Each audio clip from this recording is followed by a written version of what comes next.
Welcome to Executive Insights. My guest today is Janet Lin, Senior Director, Customer Engagement Technology with the Loblaw Companies. In this episode, we explore trends shaping the retail industry since the pandemic. We delve into the concepts of digital first and customer-centric and how Janet and her team are enabling this mission at Loblaws. Janet shares best practices for empowering diversity and inclusion and women in technology.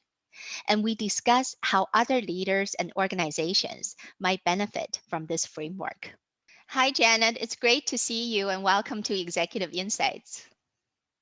Hi, Nasheen. Thanks for having me here today. Very nice to be here.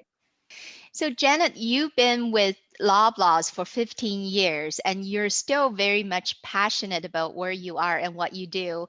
In fact, I think by now you deserve free groceries and other services. But in all seriousness, what's keeping you motivated? Oh, that's a great question, Nasheen. Yeah, 15 years is a big investment in anybody's career. What keeps me motivated is the continuous learning opportunity here. I have never stopped learning within such a large organization. I spent my first 10 years building the end-to-end banking technology from the ground up, which gave me such a diverse knowledge base in all domains. And I started as a developer and created the first generation of PC Mastercard online application and moved into every other role, such as delivery, operations, and business engagement. It gave me the opportunity to build a technology division from ground up.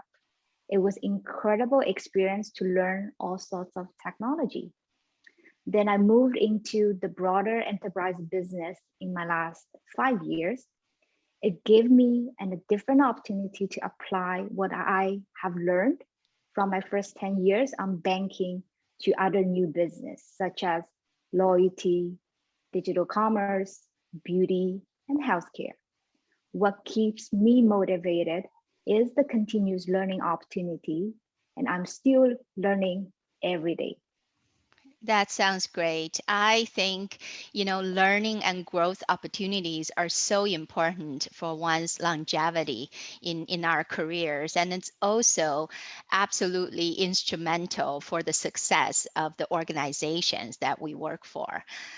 So the retail industry has gone through a tremendous transformation in the recent years, enabled by technology. Since the pandemic, digital has become a primary channel for customer engagement. I'm wondering, what are you observing as some of the prominent trends shaping the retail industry in the past 16 months? First, I will say that industry trends are hugely driven by customer behaviors. Understanding customer desire change are crucial to determine what are the market trends. Would you agree? Absolutely. Yeah, so there are three major trends in my mind. Number one, customer has increased desire of online commerce in the retail business. Our customer want to order online and to be delivered to their homes when they need it. Number two, customer has an increased desire of their lifestyle needs. They want to be inspired at home by digital media and content. There has been a significant increase of digital content consumption, such as recipes, cooking videos, online healthcare activities. Number three, customer has an increase of healthcare needs. Now they care a lot about their physical and mental well-being. 70% of Canadians feel different levels of stress, and customers want to relax. They want to talk to healthcare experts without going to a hospital or a clinic in person. So at the end of the day, since the pandemic, our customer wants to be safe, like you and me. And our business perspective is the business wants to offer the convenience to our customer by addressing their rapid changing desires. That's very insightful observation, and I completely agree that customers are on the driver's seat. There's no question about that. So a couple of phrases often come up in our CIO conversations are digital first and customer centric. In your mind, what does digital first mean to you? And how do you apply customer centric approach at Loblaws? Customer centric means to me that we need to do everything with customer first in our mind. And our goal is to help Canadians to live their life well. The approach that we have taken to build our relationship with our customer are the following 3 steps. Number one is to know our customers, who they are, what they need. Number two is to engage our customer via many interactional points. And number three is to continue learn and personalize our customer experience to drive the long-term relationship with our customer. Customer, for sure, by heart is our biggest assets. We wanted to know each individual of our customers, their needs, so we can provide a meaningful services to them. Yeah, so those 3 points are very key for customer-centric approach. And clearly underpinning all of that is a very much data-driven and insight-driven strategy.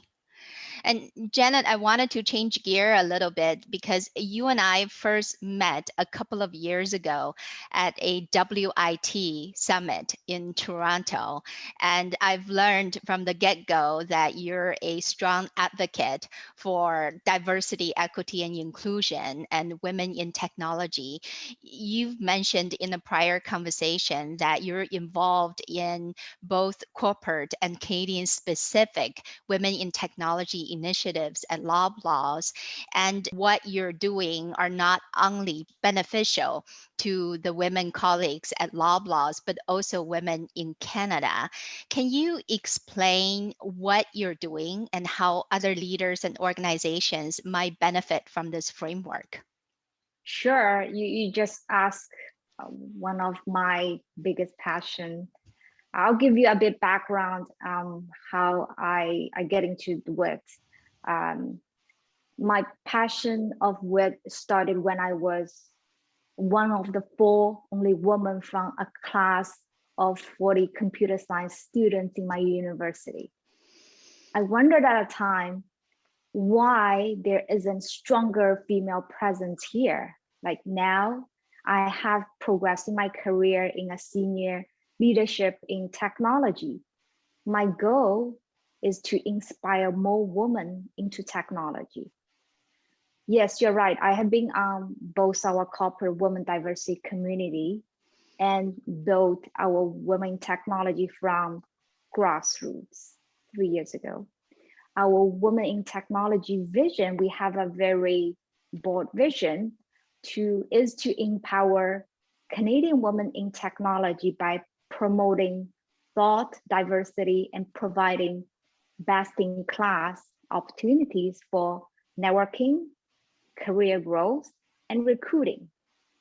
And our approach, we've laid our structure into 4 pillars: recruiting, development, networking, brand, and recognition. This is the framework that we created. Each pillar has its own subcommittee and co-leads to run the roadmap. How other organizations can benefit from the framework that we have laid out. We have a mature and methodical framework that we have built, as you have seen, and we have seen the results of that framework. What we would like to do is for the other organization that has not built this framework, has not had the experience, when they reach out for collaboration, we are very happy to share our learnings and our framework to help other organizations to move the women in technology dial. It is not a challenge for one organization. It's an ongoing conversation and momentum that we need to drive in the tech market. I agree that to have a framework on recruiting the best talent, focusing on career development and providing opportunities for networking and brand development is so crucial for one's career progression. So appreciate your sharing and your offering your help, Janet. Now that it's been 16 months on this pandemic journey, and finally we're seeing the light at the end of the tunnel, I often like to wrap my last question with a reflection. So, Janet, what have you learned, and how would you apply your learning going forward? The world has changed from having digital to a digital first world, right? And there's no turning back. Like, that's my learning. The expectation of a customer has changed dramatically, and business need to continue understand what our customer desire and offer customer the ability to shop whenever and wherever they want. As we redesign our digital ecosystem around our customers, it requires a confluence of innovative technology, talented people to activate that technology and new process to scale that impact. Very well said. I so appreciate your time today, Janet, and for sharing your insight and perspectives with me and our audience. Well, thank you, Nasheen, for having me today. I'm very delighted to be invited and very happy to share learnings. And I'm looking forward to see more diversity in technology. You've been watching another episode of Executive Insights by the IT Media Group. Thank you for tuning in. If you enjoyed this video, please check out other content on our YouTube channel, including executive interviews and CIO roundtable conversations. And don't forget to subscribe